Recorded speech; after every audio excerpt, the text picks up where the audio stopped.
오늘 살펴볼 말씀은 창세기 4장 1절에서 8절 말씀입니다. 창세기 4장 1절에서 8절 말씀입니다.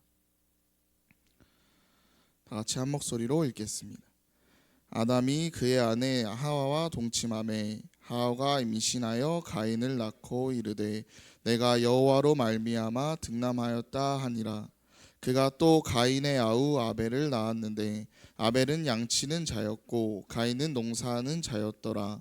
세월이 지난 후에 가인은 땅의 소산을 제물로 삼아 여호와께 드렸고 아벨은 자기도 양의 첫 새끼와 그 기름을 드렸더니 여호와께서 아벨과 그의 제물을 받으셨나이다. 가인과 그의 제물을 받지 아니하신지라. 가인이 몹시 분하여 안색이 변하니 여호와께서 가인에게 이르시되 내가 분하여 함은 어찌 됨이며 안색이 변함은 어찌 됨이냐. 내가 선을 행하면 어찌 낯을 들지 못하겠느냐. 선을 행하지 아니하면 죄가 문에 엎드려 있느니라. 내가 너를 원하나 너를 죄를 다스릴지라. 가인이 그의 아우 아벨에게 말하고 그들이 들에 있을 때에 가인이 그의 아우 아벨을 쳐 죽이니라. 아멘.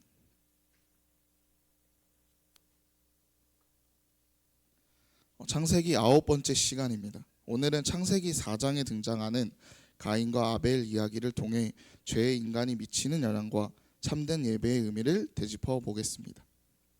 흔히 가인이 아담의 하와의 첫 아들이라고 생각하지만 그는 타락 이후 태어난 첫 아들일 뿐입니다. 창세기 4장에서 주목해야 할 점은 아담과 하와의 범죄 이후 인류의 모습이 어떻게 변했는지 보여주는 것입니다. 가인과 아벨은 죄가 유전된 인간의 대표의 삶을 대표합니다. 가인은 죄에 이끌리는 인간의 모습을, 아벨은 하나님께 예배를 드렸지만 죽음을 피할 수 없는 인류의 운명을 보여줍니다. 중요한 것은 아담과 하와의 타락에도 불구하고 하나님께서 생육하고 번성하라는 축복을 거두지 않으셨다는 사실입니다. 하와는 이들을 깨닫고 내가 여호와로 말미암아 득남하였다라고 고백합니다. 창세기 4장 1절입니다. 아담이 그의 아내 하와와 동침하매 하와가 임신하여 가인을 낳고 이르되 내가 여호와로 말미암아 득남하였다 하니라. 아담과 하와는 생명의 주권자고 하나님이심을 분명히 인지하고 있었습니다. 하지만 하나님의 은혜로 태어난 가인은 죄 또한 함께 안고 태어났습니다. 타락 이후 세대에게 죄가 유전되면서 죄는 점점 더 깊어졌고 그 결과는 참담했습니다. 가인에 이어 아벨이 태어났는데 그의 이름은 공허함과 허무함을 의미합니다. 어둠이라는 뜻의 가인은 대조적입니다. 아벨은 이 땅에서 살아가는 사람들의 모습을 대변합니다. 진정한 만족을 누리려면 이 땅에서 천국만을 소망하며 살아가야 합니다. 죽어서 천국에 가야 진정한 안식을 얻을 수 있기 때문입니다. 이 땅에서의 삶은 필연적으로 공허할 수밖에 없습니다.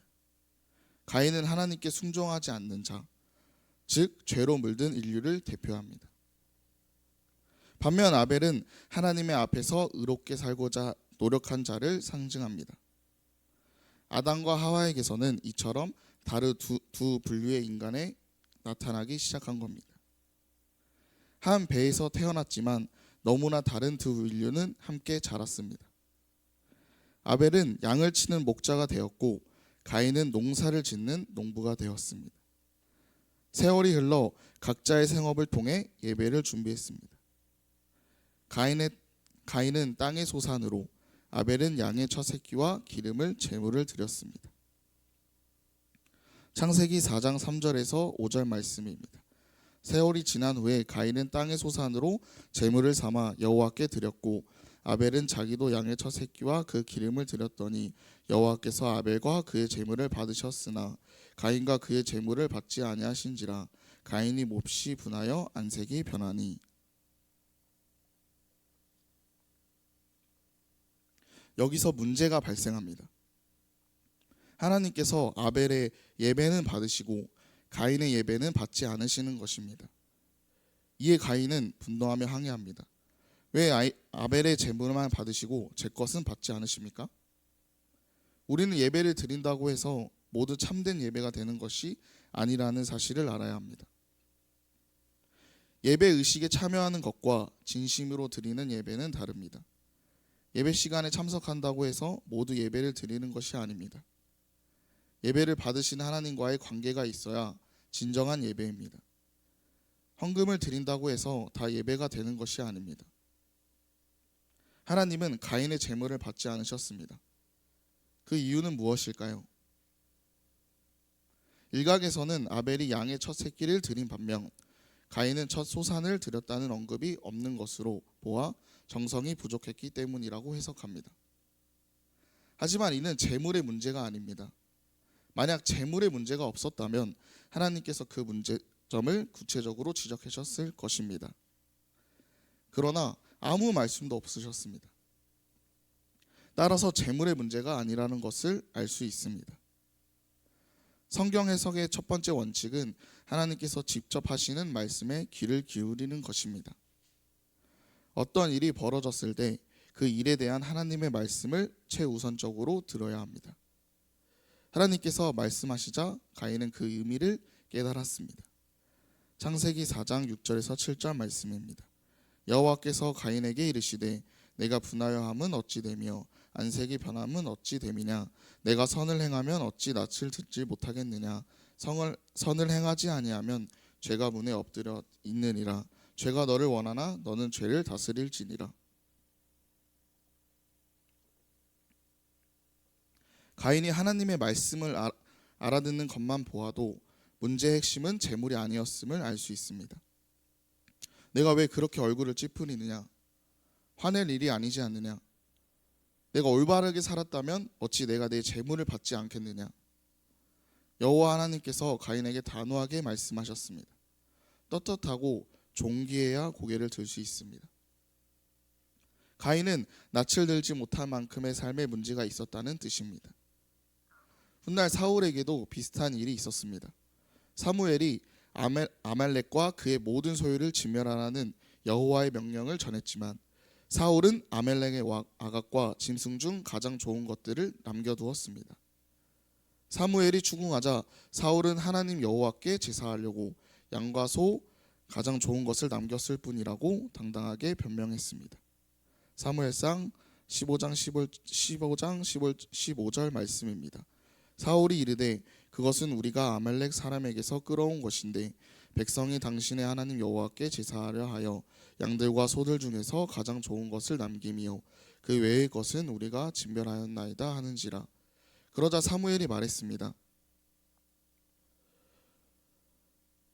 이는 제물이 아니라 삶을 드려야 하는 진정한 제사라는 뜻입니다. 하나님의 말씀을 듣고 그 뜻대로 살아가는 것이 올바른 예배입니다. 아벨과 그의 제물, 가인과 그의 제물처럼 제물을 드리는 사람과 제물을 불가부한 관계에 있습니다. 삶과 제물은 하나라는 뜻입니다.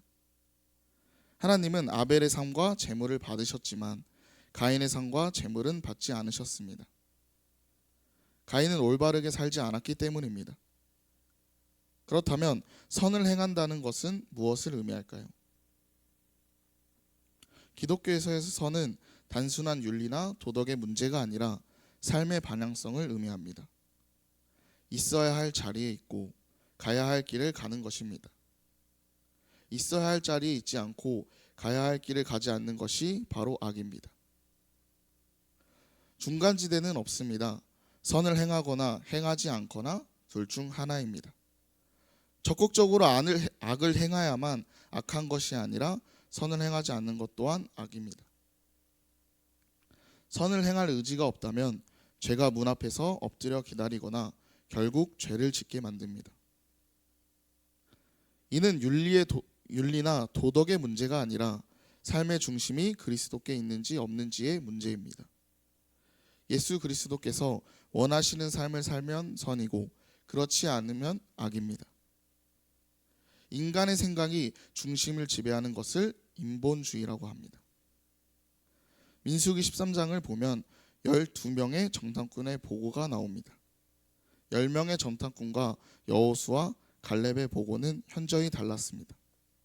같은 곳을 보고 같은 사람들을 정탐하고 왔는데 어찌 이렇게 다른 보고서를 할 수 있을까요? 그 이유는 바로 삶의 중심의 원리가 달랐기 때문입니다. 똑같은 것을 보았지만 인간 중심에서 해석하느냐 하나님 중심에서 해석하느냐에 따라 결과는 달라집니다. 10명의 정탐 꿈의 보고에서 틀린 말은 하나도 없었습니다. 가나안 땅은 실제로 기름진 땅이었고 그 땅의 족속들은 강했습니다. 하나님 중심으로 본다고 해서 달라질 것은 없습니다. 여호수아와 갈렙도 그 땅의 족속들이 강대한다는 것을 알았습니다. 그러나 하나님께서 함께 하시면 전혀 다른 결과를 가져올 수 있다는 믿음이 있었기에 그들은 다른 보고를 할 수 있었던 것입니다. 세상을 보는 판단력을 잃어서가 아니란 뜻입니다. 상황을 똑같이 보아서 똑같아도 무엇을 중심을 보느냐에 따라 결과는 완전히 달라집니다. 중심의 세상의 것이 있으면 불평이 나오고 하나님 나라가 있으면 충성이 나옵니다. 그러니 하나님 앞에서 변명하지 마십시오.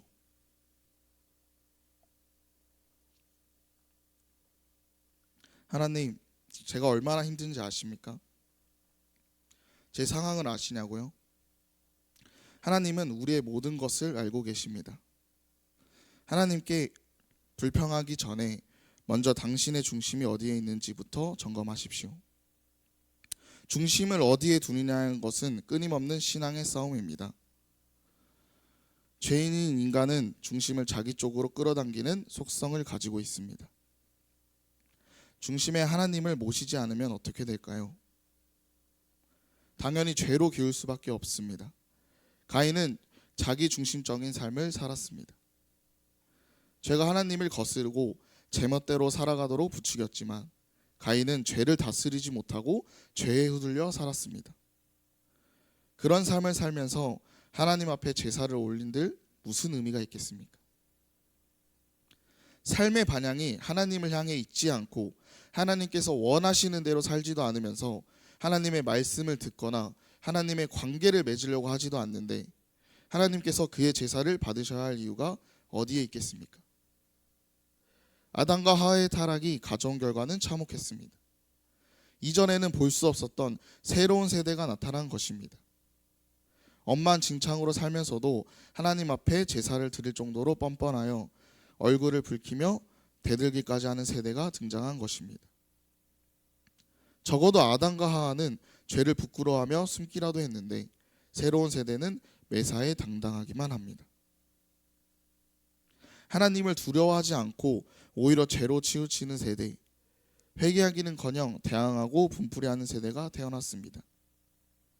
타락 이후부터 인류는 죄의 속성을 타고나기 시작했습니다. 급기야 인류의 최초의 살인자까지 등장했습니다. 악으로 치닫는 세상, 바로 지금 우리가 사는 세상이 시작된 것입니다. 창세기 4장 8절 말씀입니다. 가인이 그의 아우 아벨에게 말하고 그들이 들에 있을 때에 가인이 그의 아우 아벨을 쳐 죽이니라. 여기서 말하다는 지시하다, 명하다라는 뜻과 함께 강구하다, 청하다라는 뜻이 있습니다. 즉 아우야 나랑 같이 들로 나가자 하고 말한 것입니다. 대부분 가인이 들에서 동생 아벨과 있다가 우발적으로 살인한 것으로 오해하지만 정확히 말하자면 가인이 아벨을 깨어내어 죽인 것입니다. 원하는 바를 이루기 위해 부탁하다가 윽박지르고 윽박지르가다도 애원했던 것입니다. 가인은 분명한 의도를 가지고 있었습니다. 우발적 살인이 아니었던 것입니다. 계획적인 범행이었습니다. 섬뜩합니다. 죄를 다스리기는커녕 오히려 앞서서 계획하고 그 계획을 결국 실행에 옮겼던 것입니다.